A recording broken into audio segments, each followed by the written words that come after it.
The day is over, the work is done, the dishes are washed, the house is quiet, your body is tired, and yet you're still awake.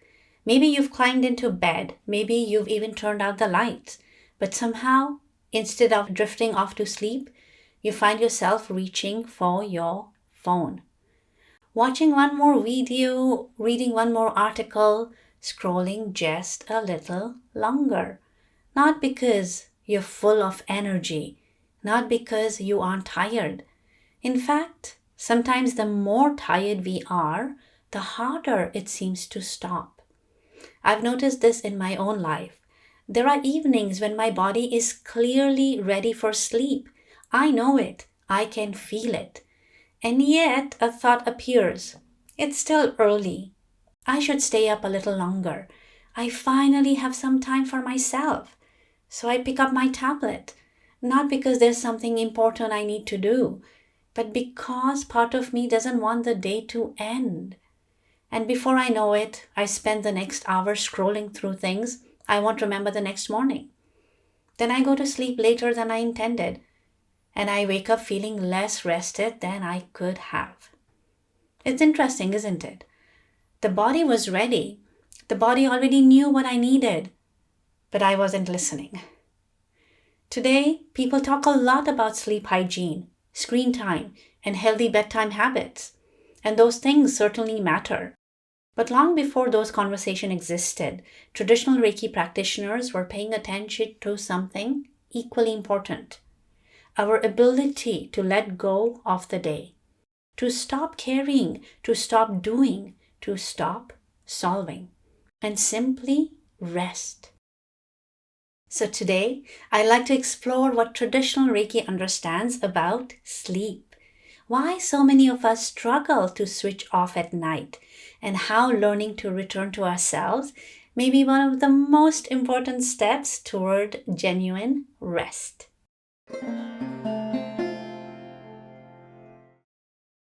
Before we continue, welcome! If you're new here, my name is Nasreen. On this channel, we explore traditional Japanese Reiki and practical ways to bring more awareness, balance, and connection into everyday life. In recent videos, we've explored the nervous system, the connection between stress and the stomach, and what the breath can reveal about our state of mind. Today, I'd like to continue that conversation through something we all need, yet many of us struggle with: rest. Not simply how to sleep, but how to let the day end. Because sometimes the body is ready for sleep long before the mind is willing to stop. And perhaps learning to rest begins there. The body already knows. One of the things I've noticed over the years is that the body often knows what it needs long before we act on it. We feel thirsty before we drink. We feel tired before we sleep. We feel tension before we acknowledge that we are stressed. The signals are often there. The question is whether we are paying attention. Sleep is a perfect example. Most evenings, my body tells me very clearly when it's ready to rest. My eyes feel heavy. My energy begins to fade. The day starts catching up with me.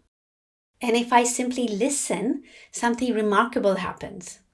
I fall asleep easily. I sleep deeply.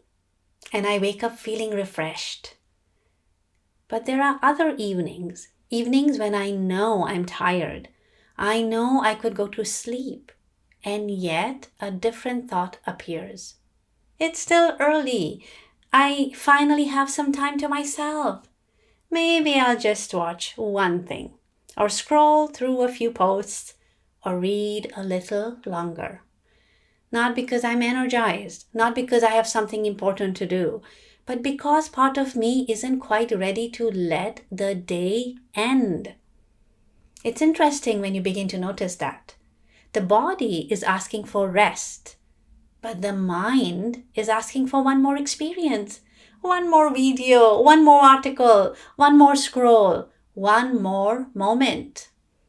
And before we know it, we've moved further away from the very thing we need in the first place. Sleep. I don't think this is really a sleep problem. I think it's a human problem. Many of us spend our days responding to responsibilities, schedules, obligations, and other people's needs. And when the day finally becomes our own, it can feel difficult to let it go, difficult to stop, difficult to say, this is enough for today. But perhaps that's exactly why rest can be so challenging. Because sleep doesn't begin when we close our eyes. In many ways, it begins when we allow the day to be complete. Why we struggle to switch off. If sleep begins when we allow the day to be complete, then it's not surprising that so many people struggle to switch off at night. Modern life doesn't give us many natural endings. Years ago, the workday ended. People went home. The shops closed. The television eventually stopped broadcasting. There were built-in signals that the day was coming to a close. Today, that boundary is much less clear. The next email is always waiting. The next video is always available. The next article, the next message, the next scroll is only a tap away. The day can continue indefinitely if we allow it to. And sometimes we do. Not because we are doing something wrong, but because our attention is constantly being invited elsewhere. One of the ideas I appreciate from sleep researcher Matthew Walker is that healthy sleep begins long before we close our eyes. The quality of our sleep is often influenced by what happens in the hour or even the hours before we get into bed. When I first encountered that idea, it resonated deeply with me because when I look at Reiki practice, I see something very similar. Sleep is not something we force. We create the conditions for it. We allow it. The same way a gardener cannot force a flower to bloom, but can create the conditions that allow it to bloom naturally. If I spend the final hours of my day consuming information, making decisions, solving problems, and stimulating my mind, I'm creating one set of conditions. If I spend that final hour slowing down, becoming present, and allowing my attention to return to myself, I'm creating another. The body notices the difference. And perhaps that's what many of us are really searching for. Not a trick that forces sleep, not a perfect nighttime routine, but a way to gently transition from doing to being, from carrying the day to letting it go, and from wakefulness to rest. Experience it yourself. So rather than continuing to talk about rest, I'd like to invite you to experience something for yourself. If you're driving or doing something that requires your attention, you can simply listen. But if you're somewhere comfortable, perhaps you can join me. You may wish to place one hand on your heart and one hand on your Tanden, the lower abdomen. Allow your hands to rest comfortably. And for a moment, notice the support beneath you. Whether you're sitting in a chair, resting on a couch, or laying in bed, notice that you are supported. Now, bring your attention to your breath. There is no need to change it. No need to make it deeper. Just notice it.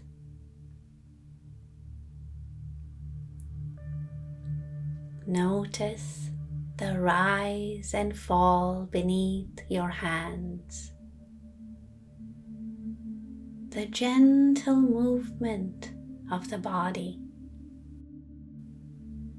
the breath arriving and leaving.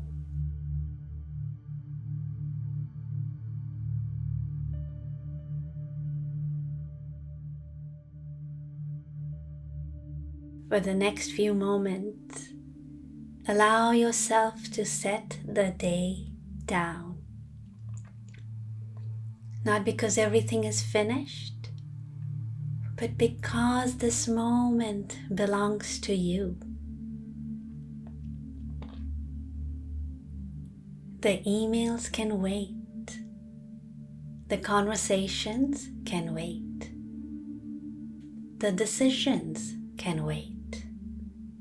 Tomorrow can wait.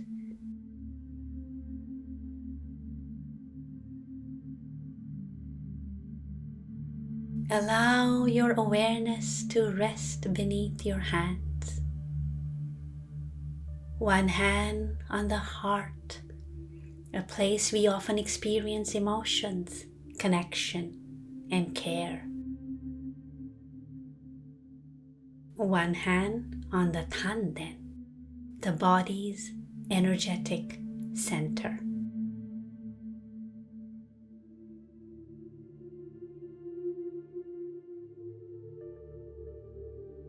Whatever remains for another time can be returned to another time. For now, simply be here.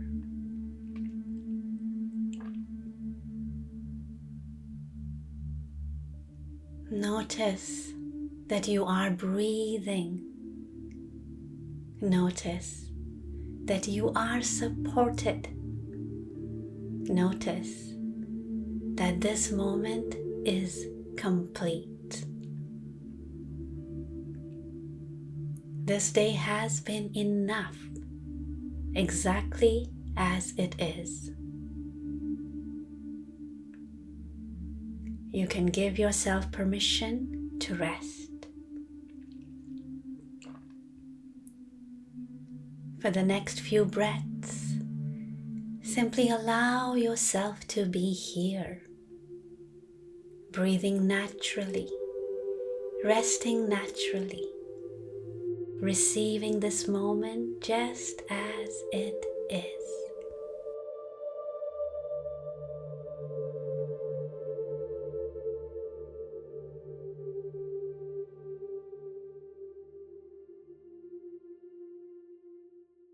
What we've done together is very simple. We haven't tried to make sleep happen. We've simply stepped out of the day for a moment. And sometimes that small shift is enough to remind the body of something it already knows: how to rest. Creating conditions for rest.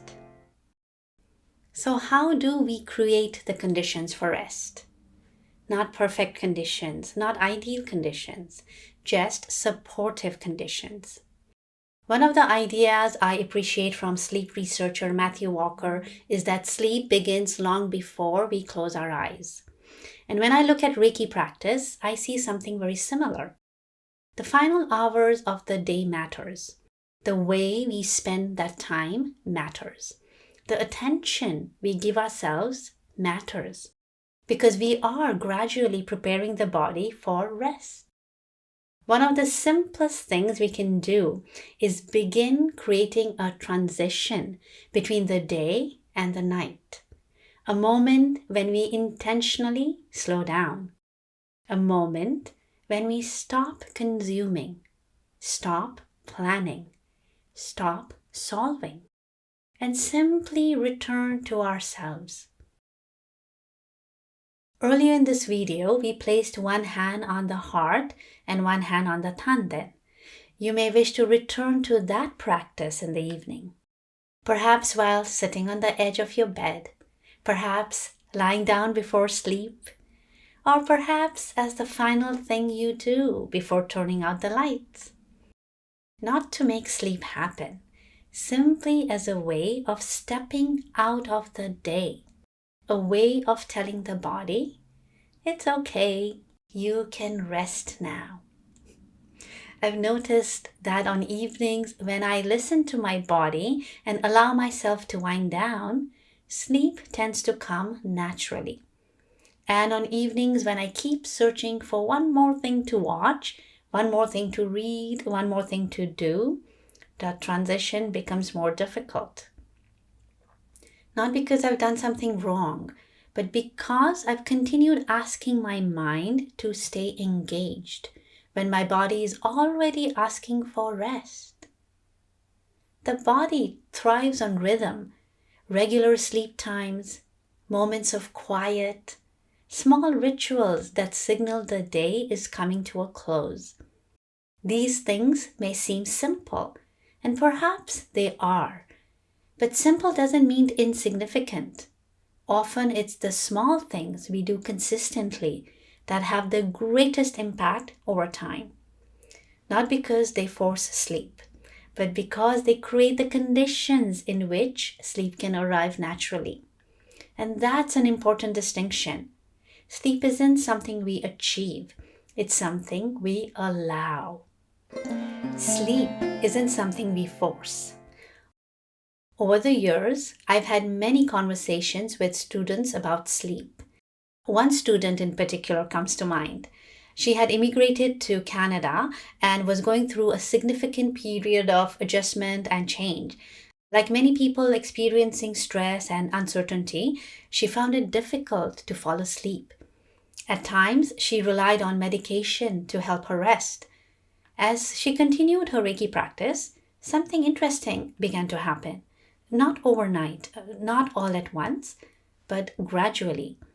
She became less anxious, more settled, more connected to herself. And over time, she found that she needed the medication less often. Her sleep began to improve naturally. I think that's an important distinction.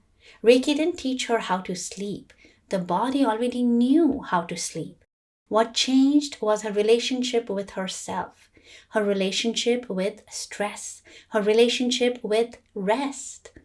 And perhaps that's what we've really been talking about throughout this video. The body already knows how to rest, just as it knows how to breathe, just as it knows when it's hungry, just as it knows when it's tired. The question is whether we are creating enough space to listen, whether we are allowing ourselves moments to slow down, to settle, to return. Because sometimes what we need most isn't another solution. It's a little more space, a little more awareness, a little more trust in the wisdom that is already within us. Sleep is one expression of that wisdom, a reminder that life moves in rhythms, activity and rest, effort and recovery, doing and being. And perhaps each evening offers us the same invitation to set the day down, to return to ourselves, and to allow rest to arrive in its own time.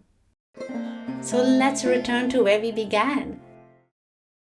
The day is over. The body is tired. And perhaps now we can see that the challenge isn't always sleep itself. Sometimes the challenge is allowing ourselves to stop, allowing ourselves to let the day be complete, allowing ourselves to trust that rest is not something we earn, but something we receive. Throughout this video, we've explored how the body often knows what it needs before we act on it, how rest begins long before we close our eyes, and how small moments of awareness can help us transition from doing to being, from carrying to letting go, and from wakefulness to rest. Perhaps that's why practices like Reiki continue to resonate with so many people. not because they teach us how to fix ourselves, but because they help us listen. Listen to the body, listen to the mind, listen to the subtle signals we often overlook in the busyness of everyday life. If this is your first time here, welcome. On this channel, we explore traditional Japanese Reiki and practical ways to bring more awareness, balance, and connection into everyday life.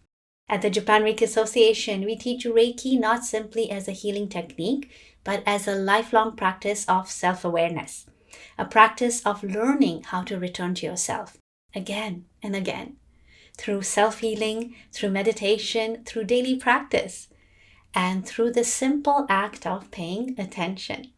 Because all of us drift away from ourselves from time to time. We become busy, we become distracted, we carry too much. And Reiki offers a gentle path back, a way to reconnect with the body, to reconnect with the present moment, and to reconnect with ourselves. If that resonates with you, I'd love to have you subscribe and join us. You'll also find information below about learning Reiki, guided self-healing practices, and the Japan Reiki Association. Until next time, take care of yourself. And tonight, may you give yourself permission to rest. ありがとうございます。